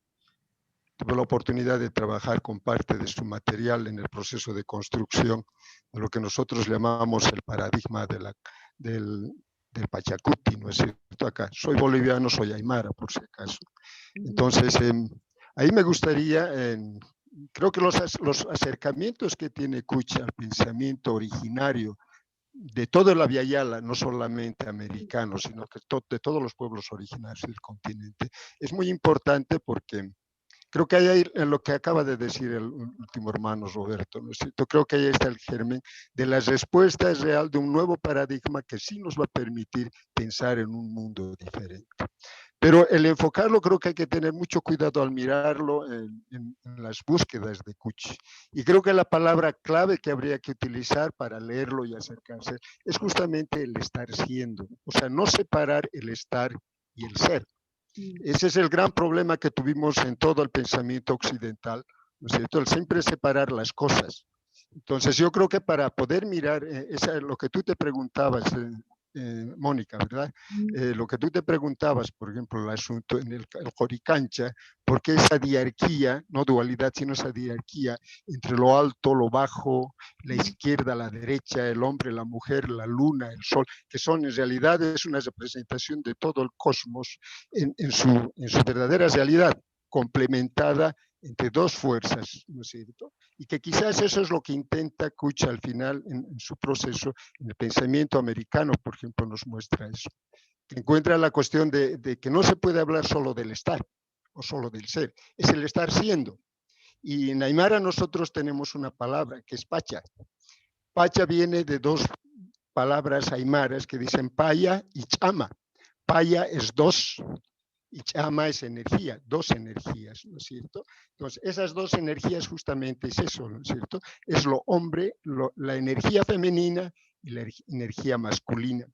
Entonces, cuando Kuczynski aproxima al encontrarse con ese mundo de los yatiris, básicamente, porque creo que ahí es donde tiene su encuentro bien fuerte con lo que después va a denominar su pensamiento seminal, ¿no es cierto? Con el encontrarse entre el dolor y la alegría, el yaqui y el kusi, dice en una de esas partes. El yaqui es dolor y kusi es alegría. Y otra vez separado, ¿no es cierto? La vida es llanto y alegría al mismo tiempo, ¿no es cierto? Entonces, para nosotros la palabra pacha es bien fundamental. Creo que el entender esa totalidad y no separar va a permitir entender mucho mejor lo que Kuczynski quiere plantear después como una propuesta, no sé si paradigmática, si ustedes quieren, para poder construir una nueva forma de comprender al mundo, de sentirse al mundo, ¿no es cierto? O sea, porque generalmente lo que hacemos es separarnos de la naturaleza, ¿no es cierto?, del planeta. Esa es la vieja lógica de la objetividad del pensamiento racional occidental, ¿no es cierto? La naturaleza es objeto y nosotros somos el sujeto. Otra vez la separación, cuando los dos somos uno. Y en el mundo andino se habla de eso, ¿no es cierto? Yo soy el mundo y el mundo soy yo. O sea, somos la misma cosa, no podemos separarnos. Entonces, quizás mirar la Kuczynski en su proceso de búsqueda es fundamental, ¿no es cierto? Mirar siempre la totalidad, tratar de mirar la totalidad. Yo la encuentro en un momento, encuentra eso, pero después se pierde porque termina siendo otro tipo de historias, porque se aleja además de su convivencia con el mundo de los yatiris, que es quizás el momento más importante de su reaprendizaje de comprender el mundo, porque no aprende de los yatiris, sino porque los yatiris no te enseñan, te invitan a compartir las vivencias, ¿no es cierto? Y tú, a través del compartir, vas entendiendo y vas comprendiendo toda esta situación de cómo se ordena el planeta, no sé, en la forma más simple, ¿no es cierto? Porque el mundo es así, ¿no es cierto? Es día y noche, es alegría, es llanto, es frío, es calor, es vida, es muerte, todo es una unidad, ¿no es cierto? Entonces yo creo que hay que mirarlo desde ese nivel, ¿no es cierto? Y sería interesante quizás, para poder entender la búsqueda, porque creo que ahí está el vacío, es quizás tratar de entender un poco el pensamiento originario, que ya de alguna manera ya se ha podido sistematizar mucho. Creo que el conocerlo les va a permitir entender con mayor precisión la búsqueda de Kuczynski y los encuentros, ¿no es cierto? Porque tiene una serie de encuentros que no encuentra palabras para poder traducir lo que está viendo, ¿no es cierto? Por eso siempre habla en una especie de dualidad. El estar, el ser, el frío, el calor. Cuando hay palabras en los idiomas nativos que te hablan de la misma cosa, como unidad, ¿no es cierto? Entonces me parece que sería interesante acercarse a ese lado, al mundo de la andinidad, y después volverlo a releer a Kuch, y creo que vamos a poder entender con mayor precisión, o sea, sus encuentros y sus búsquedas y sus certezas además, ¿cierto? Solamente eso como comentario, ni disculpen si metí la pata. Gracias, Hugo. ¿Cómo vas a meter la pata? Nos llenaste de conocimientos. Digo, la idea que tendríamos es que vos te hagas cargo, si te parece, de darnos a un seminario, un encuentro en el que nos puedas compartir ese conocimiento tan importante que estás mencionando, ¿no? Estamos aprendiendo, así que mil gracias, Hugo, me encantó tu participación. Mariana. Hola, ¿qué tal? Buenas noches para todos y para todas. Simplemente compartir una reflexión que fui armando en mi mente mientras escuchaba muy atentamente a todos, ¿no? Y a todas. Y bueno, después de haber escuchado al hermano que nos iluminó con toda su sabiduría, fue excelente. Muchas gracias. Nada, yo hace muy poco tiempo que empecé a descubrir todo este mundo nuevo. Hace poco empecé a leer a Kuch y a escritores del pensamiento nuestroamericano, gracias al profesorado. Yo este año me recibo de profesorada en ciencia política y bueno, tuve profesores que nos acercaron muchísimo a estos textos, que es sumamente importante ya que no suele estudiarse la filosofía, ¿no?, latinoamericana y nada, en mi grupo de compañeros a mí siempre nos interesó mucho el tema y como que estos profes nos acercaron muchísimo y nada, empezamos a conocer y a querer saber más. Bueno, el curso este lo descubrí por una página de Instagram y me sumé en la segunda clase porque la primera todavía no la había visto y bueno, quería agradecer y dar esta reflexión última que a mí me toca mucho por también que la compañera habló de los guaraníes, de la cultura guaraní, y me toca mucho porque mi familia materna es de Paraguay y fue como que eso también creo que despertó en mí mucho interés, ¿no? Y eso me conectó también. Y como decías vos también, Mónica, ahora en la pandemia, que estuvimos encerrados, o no me acuerdo si fue uno de los, Roberto, alguien había dicho el tema de la pandemia, a mí me conectó muchísimo más con lo natural, con la naturaleza en sí, con conectarme con plantas, con la tierra, y siento que está como todo conectado, de ese círculo del que hablaban, ¿no? Y nada, y estoy con muchísimas ganas de conocer y aprender más, de descubrir de estas sabidurías ancestrales, que creo que ahí está la clave de todo, ¿no? También de un revisionismo histórico, ¿no? Porque yo siempre pensaba que a mí en la escuela primaria, en la secundaria, no me enseñaron nada de lo que después fui descubriendo de más grande o cuando empecé a estudiar el profesorado y empecé a ver que había otra verdad que nos ocultaron por años. Entonces, agradezco mucho estos espacios como para seguir nutriéndome, aprendiendo, porque aparte me sirve a mí también para después transmitirlo a mis alumnos, a mis alumnas, que es lo que más también me interesa y poder compartirlo. Y nada, eso, de cuántos misterios, como decía Laura también, cuánto tenemos que aprender, ¿no?, de estas culturas ancestrales, guaraníes, quechua, aymara, recién el hermano. Estoy muy agradecida y tengo muchísimas ganas de seguir aprendiendo. Así que nada más. Gracias. Muchas gracias, Mariana. Va Francisco y después Sergio, ¿sí? Gracias, maestra Mónica. Voy a dar el saludo aquí en la lengua del pueblo originario Yoreme Mayo, porque hay distintos horarios aquí en los colegas que están ahorita en el evento. Quechemalea, dos en Chanía. Es un saludo Yoreme que se da siempre en un acercamiento con la cordialidad, la convivencia, la armonía y toda esa riqueza cosmogónica que tienen los Yoreme Mayo acerca del Cuya Ania, que traducido al español significa el poder del monte, el monte activo.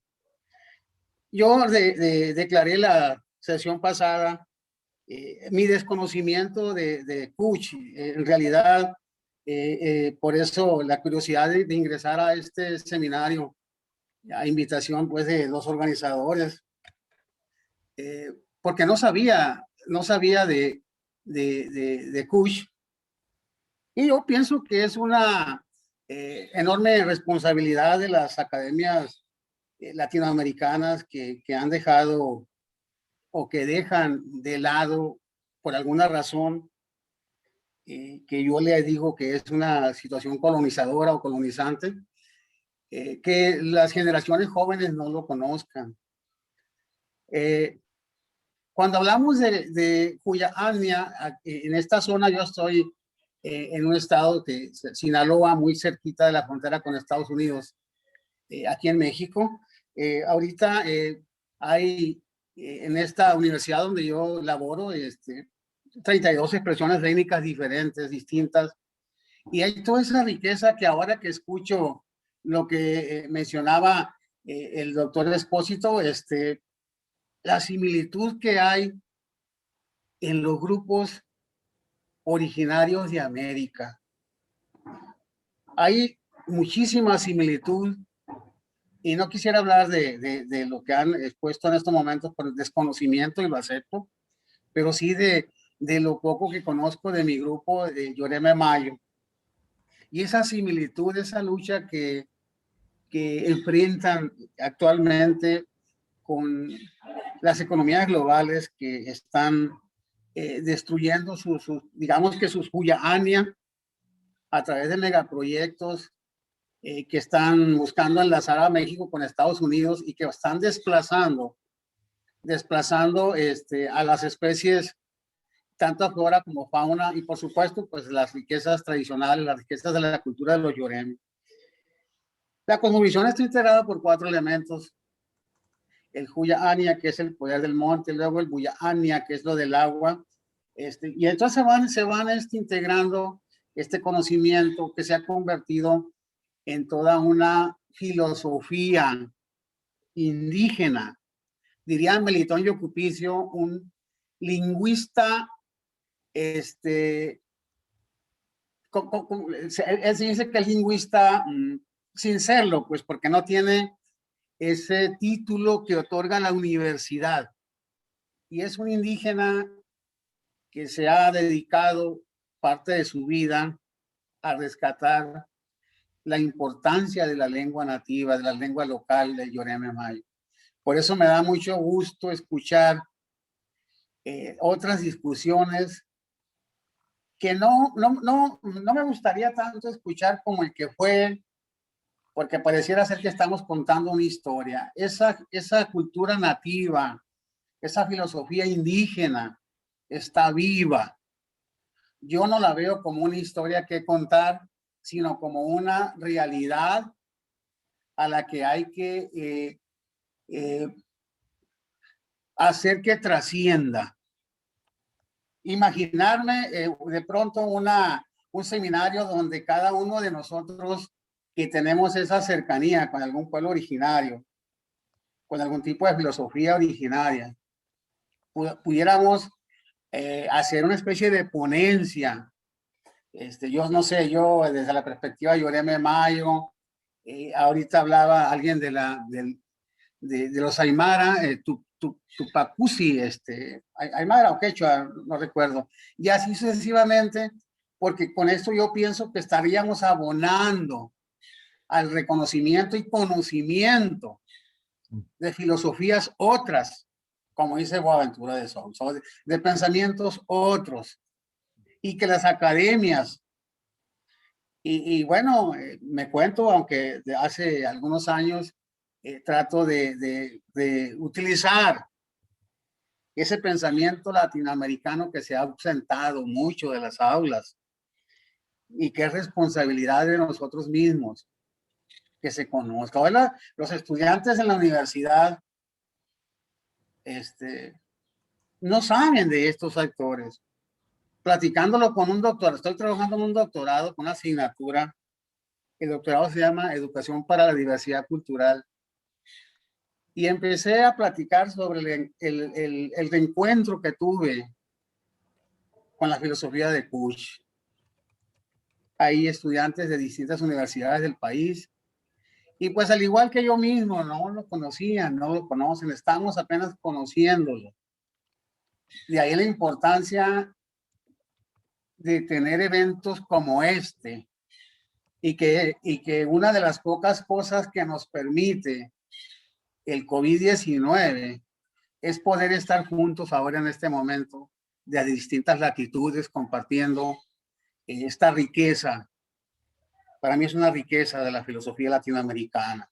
Entonces, pues gracias al COVID podemos estar aquí de frente platicándolo de manera simultánea, porque seguramente en otras circunstancias, para muchos de nosotros se nos haría muy complejo acudir a otros lugares a tener este tipo de encuentros con esta filosofía. Por eso alabo y agradezco al doctor Montes y a todo el comité organizador que nos permita a los latinos ignorantes, como me declaro yo, conocer, tener ese encuentro con ese tipo de pensamiento y luchar. Yo ya lo estoy haciendo, luchar por hacer más latinoamericano nuestros compromisos con la universidad, por consultar más actores latinoamericanos, sin dejar de pensar que Occidente también es importante, pero nos ha enfermado la mente. Estimado Francisco, permíteme... Y con eso cierro. Permítame decirle que precisamente en nuestra colección de libros Pensares de la cátedra, he colocado la dirección allí en el chat, hay un libro que se llama Palabra Florida, y es un libro que habla de la filosofía de los pueblos originarios de México. Y es verdaderamente hermosa, es una filosofía sumamente hermosa que se encuentra grabada en ese librito de la colección. De modo que entrar allí para mí fue también parte de un camino hacia el pensamiento profundo de México, que es también sumamente interesante. Yo sugiero esa lectura de todas maneras, hecha también por mexicanos, obviamente, ¿no? De distintos lugares, digamos, de México. Así es que vamos en esa dirección, estamos en ese camino. Gracias. Vamos a dejar a don Sergio. Muchas gracias, muchas gracias. Gracias Francisco, gracias Sergio, por favor. Estamos con 10 minutitos. Está Sí. Sergio, y yo quería pedirle algo a Roberto, si es tan amable de contarnos un poco más de esa trilogía de Posse que quedé ahí. No pensé que se iba a terminar el tiempo tan rápido. Me parece sumamente interesante, Roberto, después que le dé la palabra a Sergio, que nos cuentes un poco más, por favor, sobre esa trilogía del autor Posse que mencionaste, porque la verdad es que en mi caso no la conocía. Sergio, adelante. Gracias. Sí, a ver si puedo hablar en un par de minutos. Sí, esa pregunta que tenían ustedes, ¿por qué se fue hacia el interior y no hacia otra parte? Podría haber sido hacia el sur, hacia el pueblo mapuche. ¿Por qué se dirige hacia el interior?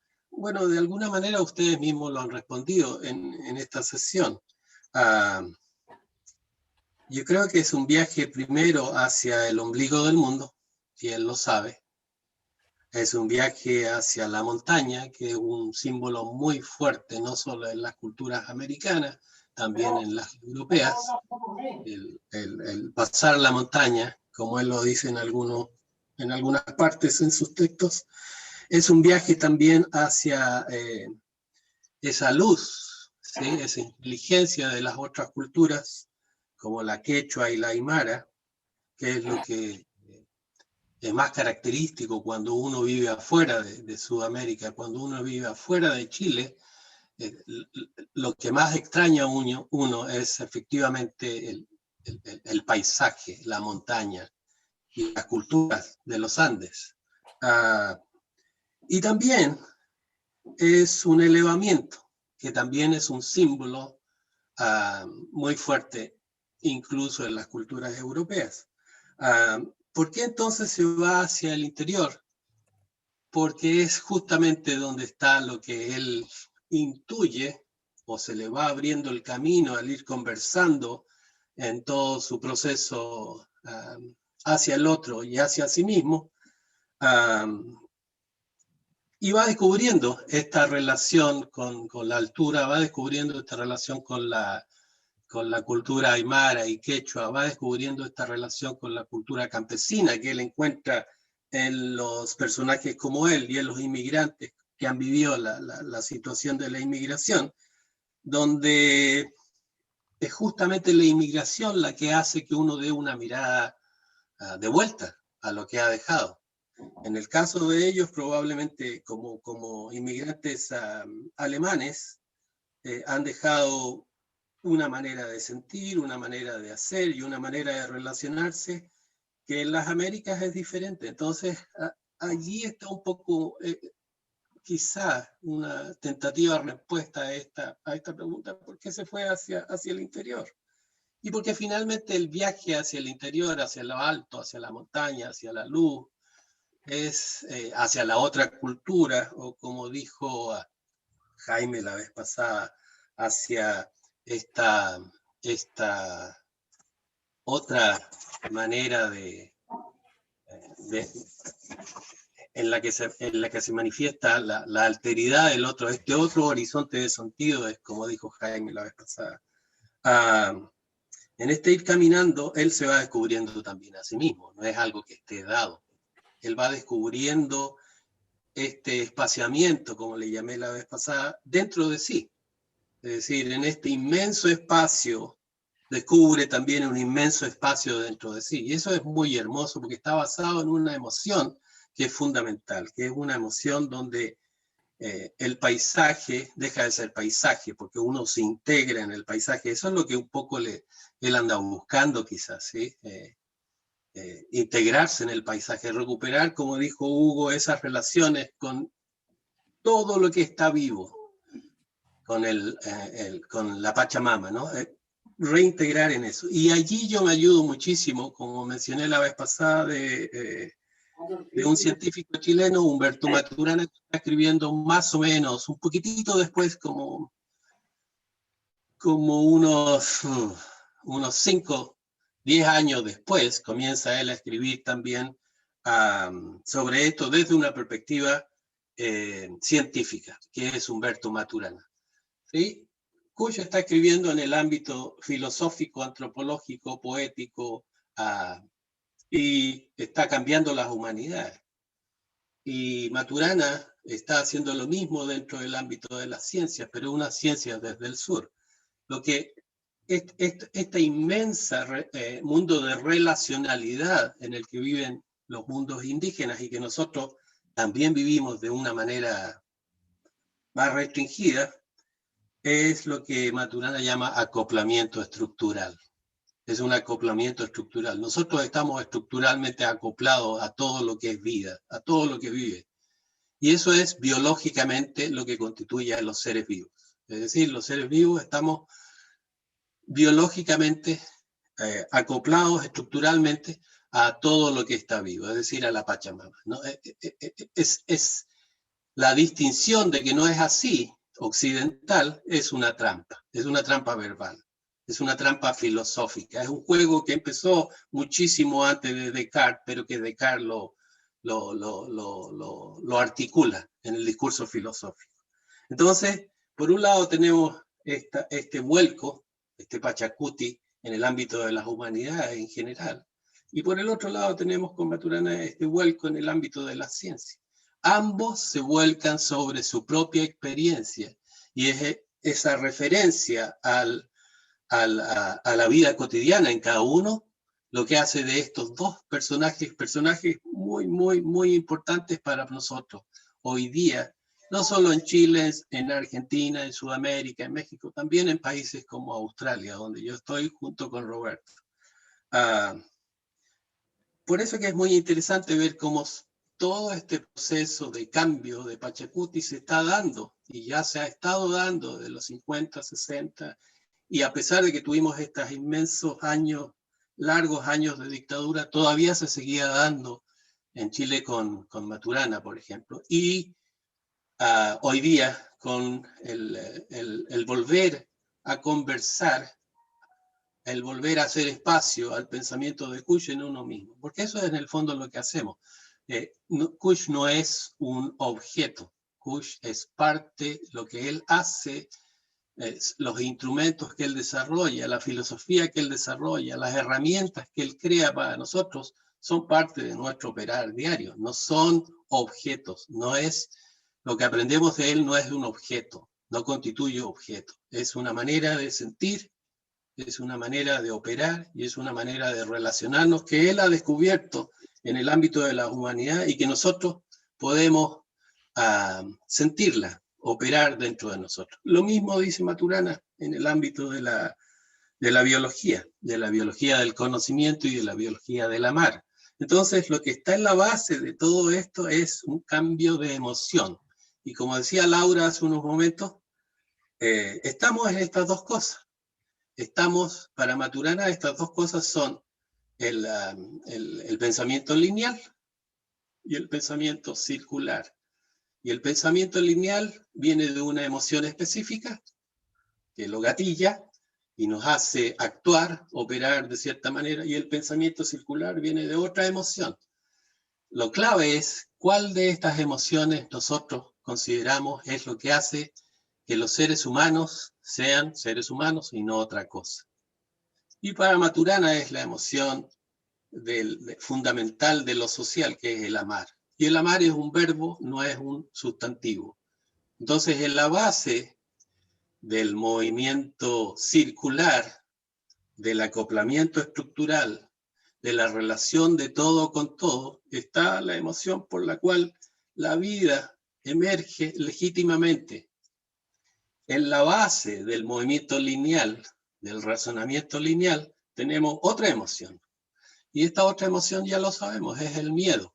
Es el miedo occidental y la necesidad de desarrollar estrategias para contener ese miedo. Y ahí vienen las ciencias y las tecnologías, y etcétera, etcétera. Sí, pero estas ciencias son ciencias manipuladoras, instrumentales, porque en el otro lado también hemos desarrollado ciencias, pero no son instrumentales, es decir, no están allí porque sintamos miedo. Entonces, hay emociones en el fundamento del ser humano, en lo que es más básico, en lo que Roberto llamaba en las esencias, en esta esencia, que es la emoción del amar. Y dentro de esta emoción del amar tenemos un montón de otras emociones que son fundamentales para que el cuidado, la crianza, como dicen los aymaras y los quechuas, como Gabriela Mistral llama el cuidado del jardín, y Gabriela tiene 7 poemas por allí en los años 1922, donde habla del cuidado del jardín exterior, el jardín ahí afuera de la ventana, y el cuidado del jardín interior, mis pensamientos. Y cada vez que estos dos se relacionan, cuando yo cuido la planta, la semilla, la planto, crece, la riego, la cuido, la protejo del sol extremo, me estoy cuidando a mí mismo. Es decir, nuevamente tenemos una serie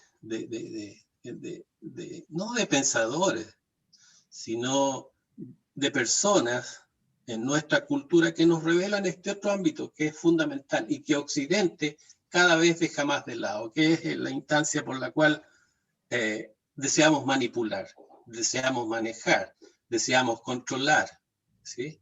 Deseamos dominar a todo lo que está vivo para nuestro propio provecho. Y de allí emerge esta idea de que el sujeto está separado del objeto. Aparece esta distinción en el que hacemos en el lenguaje, porque biológicamente no estamos separados. Todos vamos a morir. Entonces, un poco ese era el comentario que yo quería hacer, porque me pareció que de alguna manera habíamos respondido a esto de por qué se va hacia el interior, por qué se va hacia arriba. Y yo creo que ustedes mismos lo respondieron ahí y lo dijeron muy claramente. Gracias. Muchas gracias, Sergio. Muchas gracias. Gracias. Perdón, Jaime. Sí, estamos No, en tiempo. A Roberto. escuchemos, Roberto, tu última pregunta. Por favor, sí. Sí, por bueno, favor. Bueno, inicialmente es una trilogía. Entonces, Daimon es publicado en el 78, que es, digamos, una reescritura de la... Por un lado es una reescritura de la crónica sobre Lope de Aguirre, el famoso conquistador en busca del dorado, pero lo que hace lo que hace Posse es, en cierta medida, jugar con este personaje histórico que se convierte en un fantasma, ¿bien? Y un fantasma que va viajando por 450 años de la historia de América. Y además va sufriendo las transformaciones de un hombre que es representativo del ser alguien hacia un hombre del estar, ¿no? Y sufre todas las mutaciones, ¿no? Después, Los Perros del Paraíso es básicamente sobre Colón, pero un Colón interpretado de una manera muy distinta, en que juega con la idea de que Colón no buscaba la riqueza material o el oro o las especies, sino que estaba en busca del paraíso. Y el paraíso es el mundo del estar, ¿no? La otra novela, que se llama El largo atardecer del caminante, es otra reescritura de la crónica, porque eso es lo que hacen con estas novelas, son contestatarias en el sentido que reescriben el archivo de la conquista de América, ¿no? Escrita por los españoles o sus oficiales. Y en este caso, El largo atardecer del caminante es sobre Alvar Núñez Cabeza de Vaca, el náufrago que naufraga en las costas de Florida y camina 5.000 kilómetros hasta México, y en ese caminar se va transformando otra vez del conquistador desnudo, completamente desnudo, pierde hasta la cruz, y va descubriendo estos pueblos, también otro modo de estar, ¿no? Pero claro, las crónicas que él escribe a Felipe II, de hecho, son mínimas, no puede contar exactamente lo que vio, porque si no va a ser víctima de la Inquisición. Entonces lo que hace Posse es reescribir esa crónica, contando lo que no contó Alvar Núñez, que es justamente eso de descubrir otra humanidad, ¿no? Que no era la de la conquista española. Entonces...